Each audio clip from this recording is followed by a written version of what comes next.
Alright, welcome back YouTube. So we're back at my F-150 for my AC. So it takes 34 ounces. So we're gonna call that 30 a pound-ish, 2 pounds-ish. And it had 1.7 in it. I don't think that that's all the issues. And then what this is it's about me right now. So I'm gonna put 2 pounds even in it, and I know there's plenty of oil in it, but since I know it has a small leak, we're gonna put some oil and dye in it. So the condensers beat the shit. I cleaned that all up. But what the do-it-yourself Charge-It cans that you get from Pep Boys or AutoZone or Advanced or any of those parts stores, they really don't tell you anything. Okay, you put it on there, it doesn't take any refrigerant, typically because it's already full and you have another problem. That gauge just telling you, it's giving you some idea. So I'm gonna just give you an indicator. All right, so it's a low pressure gauge, right? So this is what's going on here. So on that Charge-It can that you get from the DIY cans, this you put it on there, right? And say it's 10, 20, 30, 40, 70, 90, whatever the case is. It's telling you what's going on. So if it doesn't take any refrigerant, it could be malfunctioning can. It could be the valve that you go onto the service port with jacked up. It could be a seized service port. It could be blockage. It could be anything. You don't really know. So then you put it on there and it doesn't take any refrigerant. Now you don't know what to do. You need to take it to the shop. Where you put it on there and you can feel it sucking in, right? And then you start the car up. Then the compressor comes on, and then the gauge, if it's accurate, says that it's in the safe zone or the green zone or whatever, and your air still doesn't work. So it's a guessing game with those if you don't know what you're doing. It's a starting point. So what I was going to tell you is, doesn't tell you what the expansion valve's doing, doesn't tell you what the orifice tube's doing, doesn't tell you if the compressor's coming on, if the clutch is slipping. It doesn't just tell you a lot. So kudos to you if you want to gas up your own system and you know what you're doing, or if you don't know what you're doing or you're doing kudos. You're trying to save money. But those cans don't tell you anything. You need to recover what's in the system, find out what the baseline is. Okay, is it low? Is it overfull? What's going on? You don't even know what the condition of that is because sometimes you can't see. Is the fluid black? Is it got water in it, moisture? You just can't tell what's going on. So, I confirmed that my orifice tube is actually good before I started on this by comparing equalized pressure. So this is called equalization. All right, so you can see how this is equalized. Now you wouldn't know that, right? So even on a low system, it verified that the orifice tube on this was actually good. Doesn't mean that it's great, it was good. And that means that it's equalized. So now it's charged and they're still equalized. So we're saying 110 and about 110. Okay, so that's good. Charge-It cans don't tell you that. Now that I know my AC system will turn on, does that mean that it's working properly? I don't know. Did I bring my keys in the shop? I'm gonna be pissed if I lock my car. You know, sometimes this alarm system does this and then sometimes it does not. Okay. So I need to find my keys. There they are in my pocket. And we're doing another AC compressor diagnosed from another vendor for grinding. Now, does that mean that that's the only problem with that system? I won't know. If it's grinding, it could be the bearing in the clutch. It could be the clutch itself. It could be the internals. We don't know. We need to get the system up and running. So I got this recirculate AC compressor. I just heard it come on. And we're gonna pound it out. So this has a mechanical fan that I replaced from Pep Boys also, which I'm not real thrilled about. So I know that that's new as of last year. Okay, and I'm sure that I can feel it pulling air. Here we go. My low pressure is okay-ish. I like to see that in this area. My high pressure is a bit on the high side. So what does that tell you? That tells me that I probably have a receiver dryer problem and a condenser that's just not cooling efficiently.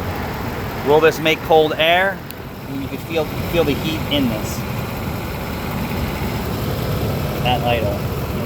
It's very important to get as much air across this condensing unit as possible. we're gonna take a temperature reading. So let me go get my thermometer. But the high pressure side is a little too high, and what the high pressure reading is putting too much heat in the condensing unit in the system. So at 200,000 miles, no doubt I need some more parts.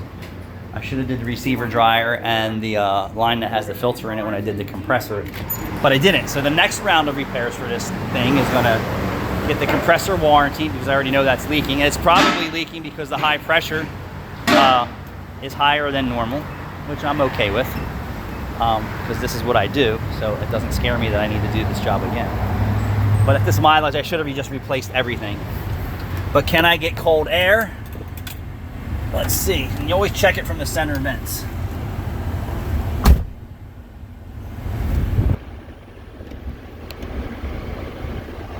And my truck is black with tinted windows, so it is not, and I got a lot of stereo equipment in here.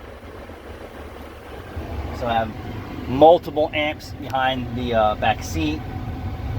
I have a power bank there. So a lot of extra heat from different things. So right now it's humid outside. Humid.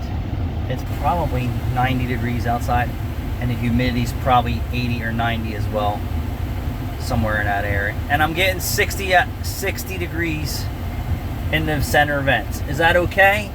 I know it can be colder, so I could live with that. But you know, when a customer's coming in, can he live with 60? It's still falling. So the car's heat soaked, right? So that means the dash is heat soaked, the vents are heat soaked, the whole car is heat soaked. So it just makes it harder for the air conditioning system to cool off. I also have a sunroof with the shade pulled. But believe it or not, the color of your car makes a huge difference on how well the AC performs. It does, and tinted windows certainly does help. So we're falling into getting under the 60s. I would bet you this is probably going to wind up around 50 degrees at idle. Not bad, not bad at all, but I know that it can be better, and I will make it better. We'll also see if I can get through the season. I got a rear end to rebuild on this truck. I have rear frame rails I need to repair. I want to change the fuel pump because it's 197,000 miles on that, and I don't know if it's been changed or not. 197.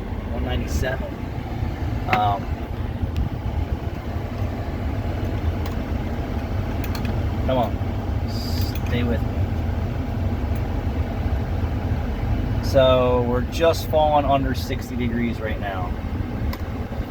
So I would tell you, it'll probably hit 50, and I'm okay with that. But like I said, it could be better. The high pressure side is a little too high for me. And this has a clutch fan. That's a thermo clutch fan. And the hood's open. So I don't like my pressures on the high side to be that high. I prefer it to be 150 in that area, and you can see the low side came down. So we're gonna need to put some more parts in there. That's all. It's not the end of the world for me, but you know, the point to the story is when people are doing their AC jobs as Charge It cans, sometimes tell you a story. They don't give you enough information. You have to have experience and knowledge. Some cars' AC systems are killer right from the rip from the factory, and some are just adequate. Yeah, and then if your AC system, this is just for you guys, if your air conditioning system, you can touch your hoses, right? So this is the high pressure, it's going to be hot, which is heat. And then once you go into the other side of the system, there's going to be a line that's cold. And if you feel it's cold, right, to your fingers, you feel it's cold, and you're still not getting anything inside, you could have a restriction in the evaporator. You could have, I wouldn't say a clogged orifice or expansion valve, because that would show up on your gauge readings, but if you don't have proper gauge readings, you're never going to figure that out. But most likely, if it's cold on the lines before it goes into the firewall or the cabin of the vehicle, that means you have an operation or mode operation between hot and cold. Maybe some doors aren't opening, you know, even more problems with the system. And I actually am going to insulate this this cold line here with some tin foil, because believe it or not, insulating the liquid lines, the cold side of the AC system, it really improves the performance of the AC system. So I'm going to do a little bit of that now with some baking tin foil. And right above that, right, is the exhaust manifold. So there is extreme amount of heat, the thermal heat coming off of that. There we go. I keep this in stock. And some of these systems that have an exhaust manifold right near the expansion valve and hoses, I'll shield all of them. And like I've had cars 40 degrees, the ones I can gain access to, and put some simple tin foil on. And then the service ports, you know, I've changed them with aftermarket ones already, but does that mean that they're still good? Who knows? Everything they make today, in my opinion, sucks. I have to put my finger on it just to feel if there's pressure coming out of it. And then we're gonna get this liquid side off. Put your finger over it, make sure nothing's coming out of it. You hear hissing, it's leaking. And then I'm gonna go in here and take some of this heat off of this liquid line.